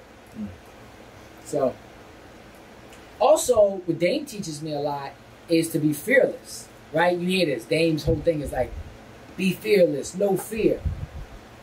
But the one thing I've learned, really, being with Dame, is not to be fearless. It's to have the courage to go through the fear. Being aware of the fear, seeing it, respecting it, and walking right through that motherfucker, because you got the courage to overcome the fear. But danger is real. Fear is just in your mind. But be wary of the danger. All right. Good one. Good question. Nice response. Any questions for me? Yeah, I got a lot of questions for you. I got a lot of questions. All right, shoot. First one is, Go ahead. I would love, I think you've inspired me now to do a podcast, and I would love for you to be a guest on my show. Oh. Okay, that's my first question. First things first. I got like a story for you, man. Yeah. Like all of y'all on this. Matt, I told him the whole short clip of it. Amazing. Amazing. No, and I don't mean that like just to say that, just to be like impressionable. No, just to hear? be cool. But like, Will can tell you, like, I've been through a lot of stuff in the past 5 years. Right. But if you want, and if you need any practical advice, or if you need any technical advice, I'd love to support you. I love your music, man. I think it's really cool because, like, I think Pharrell said this. The reason why people go their own path, and like why Tyler the Creator, Pusha T, and like why Kanye is so good, because they make their own music and they have their own sound. They don't go on the rest of the freeway with everybody else with the same traffic. They get off the freeway and they do a different route to get there. That's why I like their music. It's different, and like it's just good because it's like, man, this guy deserves so much attention that he has, but like he's just not getting it. You know what I mean? Like, it's just one marketing thing away, like one scheme away, one song away, and I feel like I'm not lying, because like the crew you've been around, the experience, and all the life lessons. Thank you, bro. And here's the thing: if I don't, this might be it. Yeah. This might be it. No, it might be right here. Yeah. It all depends on what the it is. You know, as long as it's not, the clown, it. Yeah, then it's all good. But no, I do have one more question. Go ahead. Go ahead. What's your favorite song off the album? Heaven and Hell. Really? Yeah. And then Nothing. Because Nothing, what I thought was so cool about it was literally, you did like one of the things where like, if it was Kanye or Jay-Z, I don't think it's family business, but it's like, all right, turn my headphones up, or it says like, it says like the small team. No, that's faster. That is faster. Oh, sorry, that is faster. Yeah. But you're like, oh, play the guitar reverb. What's about to happen? And then you went to like the verse one. Yeah. No, but for real though, like I think you have to. Thank you, man. Yeah. That's anything else? No, I think that's good. I feel good. Right. That was awesome. Right, thank you to everybody. Appreciate it. Anyone that's still watching? Huh? Alright, ladies and gentlemen, thanks for listening to another episode of the Passion Podcast. This has been Hassan Khaffaf. Biggest.